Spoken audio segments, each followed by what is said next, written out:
I really find it super interesting that the top of the list is dominated by what you may call traditional celebrities, sports stars, actors and actresses. But where the influencers are coming in is they're rising up the ranks. You start seeing them in the high 20s, the high 30s.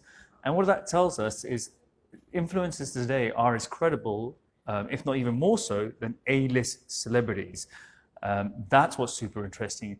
They're up there with the same type of reach with their social media. They're charging the same type of rates. Why? Because they have the same impact as an A-list celebrity. So that's what's really interesting about seeing this rich list. So what do you think about rich list? You don't have to be analysis to guess who's going to be in this list in the next few years just because Kim Kardashian, Selena Gomez, and Ronaldo was there since the research was conducted.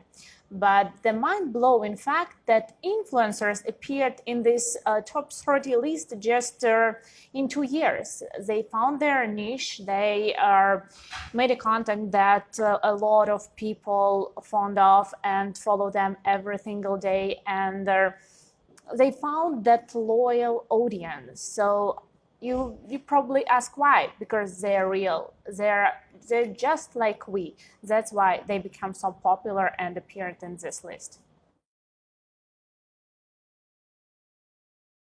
I think the main learning kind of takeaway from this rich list is going back to what I said earlier about seeing influencers really become and qualify as A-list celebrities.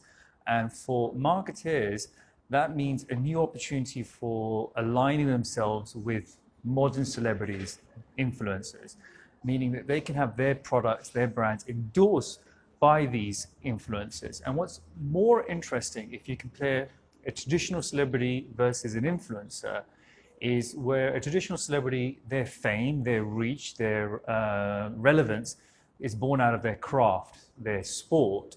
There isn't necessarily that much of many brands they can appeal to outside of their core activity.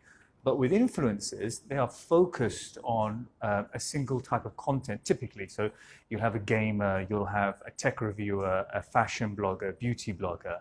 So when they endorse a product which is aligned to their core content, it's going to have that much more impact to their demographic, meaning a better result for marketing people. Okay, so if I were advertiser, I would just use this list for personal inspiration, because internet is overloaded with branded content and you have to be more creative. You have to be a step ahead your competitors to follow these trends. These people on the list, they're trendsetters. So just follow their content and look for their inspiration. That's what I think is the best.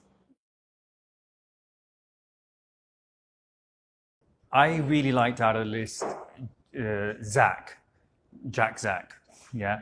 Reason is I think his content is awesome. It's funny. It's humorous. You can see the immense amount of effort he puts into creating his content, all the transitions, all the video effects, and he is rare for someone on the rich list, which is not so much content specific, but more creative, making him of huge, broad appeal.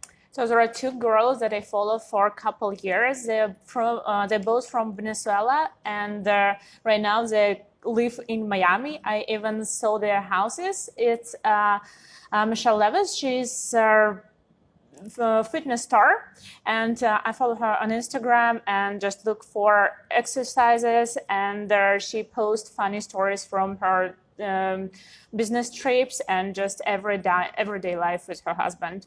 And the other one is Lily Pond. She's young, and I'm not really a fan of the content itself, but as I said, I use her for inspiration. She does really good branding content, and just recently their Walking Dead integration was just amazing. You have to look. Absolutely. I mean, if you're smart and you choose the right influencer and you do the right integration to make it, Oh my God. So about ROI on campaigns, if you're smart with the type of influence you're choosing and you're creative and authentic with your integration, you're going to get super results. But you have to do your homework first. It's not just picking any influencer and giving them an instruction. You really got to make sure that they experience your product, that they can make a really authentic, visceral recommendation. And that's something that we forget sometimes in influencer marketing, not us, the others, that it's got to be seen as a recommendation, a real recommendation. And users, customers, people are smart nowadays. We get so much advertising thrown at us that we can really feel the difference between something that's genuine and something that is forced. And when you've been watching an influencer because of pure interest, you like following them, you enjoy their content, you can easily spot an integration. You can hear it in the tone and voice where they change from being casual, relaxed, and enthusiastic about whatever their content is, and moving over to what is an advertisement. So that's where the small nuances make a big impact on results. So I think it depends on the brand you're promoting and their key objectives. Because if this is just a reach, yes, it's like a good way to promote your brands among these influencers or celebrities, and you will become a super famous just in one day, in one click. But if your key goals is real performance, so I don't think it will be worth those money. I would rather recommend to go to the smaller influencers, like maybe local ones, with their higher engagement, and use them for your ambassador, like use them as your ambassadors.